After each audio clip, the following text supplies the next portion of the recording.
pessoal, tudo bem com vocês? Espero que todos estejam bem. Na nossa aula de história hoje nós vamos dar continuidade ao capítulo 8, lá na página 182, um novo olhar sobre as razões da conquista espanhola. Acompanhe comigo. Um novo olhar sobre as razões da conquista espanhola. Segundo o historiador Mateu Restal, a conquista espanhola da América se deu por 4 fatores. O primeiro foram as doenças trazidas pelos europeus, o sarampo, varíola e gripe, e contra as quais os corpos indígenas não tinham resistência. O segundo é que os espanhóis souberam aproveitar a desunião e a rivalidade entre os ameríndios. O terceiro é que as armas dos conquistadores, com destaque para a armadura de ferro e sua espada de aço, que tinha resistência, o cavalo, que ajudava na mobilidade, e as armas de fogo, que impressionavam também pelo barulho. O quarto fator foi o fato de os espanhóis saberem muito mais sobre os astecas e os incas do que estes sobre eles. Os espanhóis procuraram se informar a respeito das discórdias e disputas entre os indígenas e estimularam a guerra entre eles, aliando-se a um dos grupos. Em si da guerra, apossavam-se de tudo e submetiam inclusive seus aliados. Porém, segundo o historiador, a conquista espanhola da América não foi assim tão rápida nem total. A tomada de Tenochtitlan em 1521 e de Cusco em 1533 significou a conquista das capitais do Império Azteca e Inca, e não do território desses impérios como um todo. A economia colonial. Durante o processo da conquista, os espanhóis iniciaram também a colonização da América, isto é, a ocupação, exploração econômica e administração do território americano. Mineração. Com a descoberta das ricas minas de prata de Potosí, na atual Bolívia, em 1545, em Zacatecas, México, no ano seguinte, a mineração se transformou na atividade mais importante na América Espanhola. As duas principais formas de trabalho forçado na América Espanhola foram a mita, obrigação que os membros das aldeias tinham de trabalhar para os espanhóis durante 4 meses por ano, e a encomienda, direito dado ao colono espanhol de explorar o trabalho indígena nas minas, plantações e fazendas por certo período. Agropecuária. Praticavam-se a agricultura e a pecuária em grandes propriedades, as fazendas. Entre as plantas mais cultivadas estavam o cacau, a batata, o milho e o tabaco, nativos da América, e a cana-de-açúcar, introduzida na América pelos europeus. No final do século XVII, com o declínio da mineração, a agricultura e a pecuária se desenvolveram ainda mais, aumentando o número de fazendas. A grande fazenda escravista de um gênero tropical, cacau, por exemplo, destinado ao mercado, é chamada de plantation. O controle da colônia pela metrópole.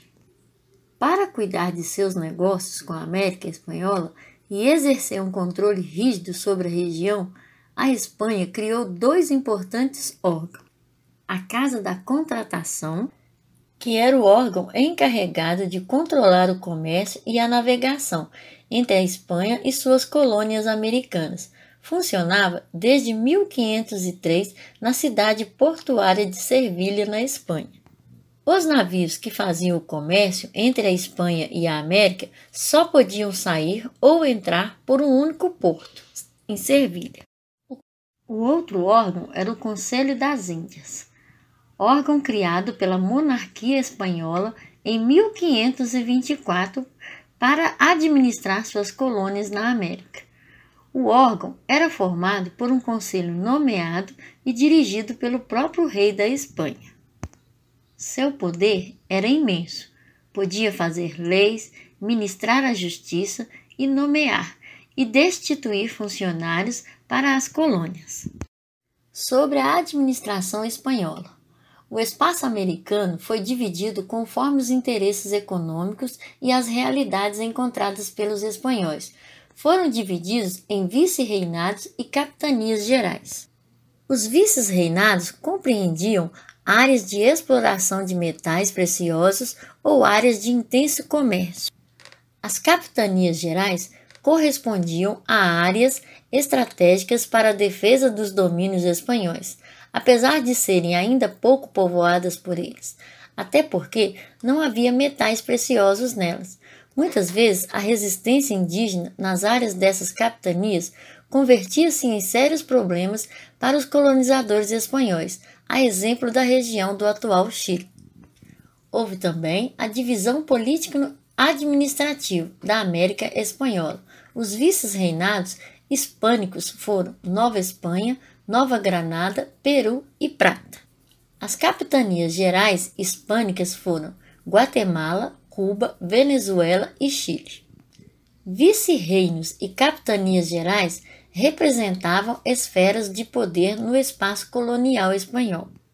Os vices-reinos, maiores e mais ricos pela quantidade de tributos arrecadados, possuíam um poder mais abrangente.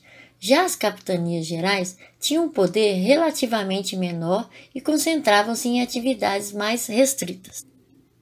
A concepção metalista de riqueza fazia a Espanha voltar sua atenção para as regiões americanas, onde era possível a retirada de ouro e prata, o que correspondia aos espaços dos vices-reinos.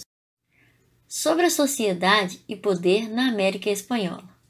A colonização espanhola produziu um tipo de sociedade decorrente da estrutura de exploração tipicamente hierarquizada, dividida em chapetones, espanhóis de nascimento, espanhóis natos que detinham muitos privilégios, inclusive o de ocupar os altos postos da administração, as altas patentes militares, além de comporem o alto clero. Crioulos, que eram os espanhóis nascidos na América, ou seja, descendentes de espanhóis, formavam a aristocracia colonial, eram os grandes comerciantes e proprietários rurais, constituindo o que se costumava chamar de elite colonial. Controlavam o poder municipal através dos cabildos, mas estavam impossibilitados de ocupar os altos cargos destinados apenas aos chapetones. Povo, mestiços, indígenas e negros escravos, utilizados no trabalho das minas e nas fazendas, compunham a maioria da população e, como podemos perceber, não desfrutavam de privilégio algum.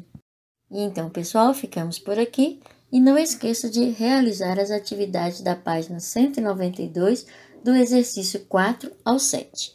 Um abraço e até a próxima!